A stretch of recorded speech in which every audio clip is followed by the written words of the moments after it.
Hey there. In this walkthrough, I'll show you the private practice therapist and counselor client session tracker. Running your own practice means being the clinician and the whole back office at once. The caseload, the notes, the billing, the superbills, the numbers.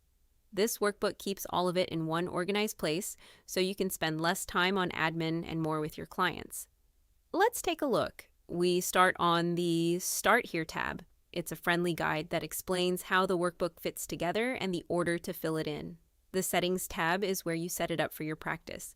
Your session types, rates, and the drop-down lists that keep every entry consistent.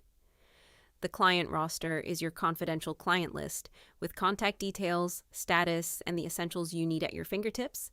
The Session log records every session, date, client, type, and length, building the running history your billing and reports draw from.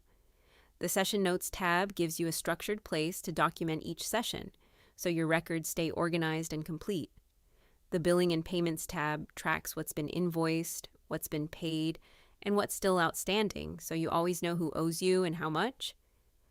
The Superbill helper pulls the details clients need to submit to their insurance for reimbursement, saving you from rebuilding it by hand each time. The Treatment Goals tab lets you set and track each client's goals and progress over time, keeping your work focused and measurable. The Income and Expenses tab tracks the money side of the practice, what's coming in and what you're spending, so you know your real profit and you're ready at tax time. Finally, the dashboard brings it all together. Active clients, sessions this month, income and outstanding balances, and upcoming work. One clear view of your whole practice. And that's the whole system. It works in both Microsoft Excel and Google Sheets, and nothing is locked, so you can adapt it to how you practice.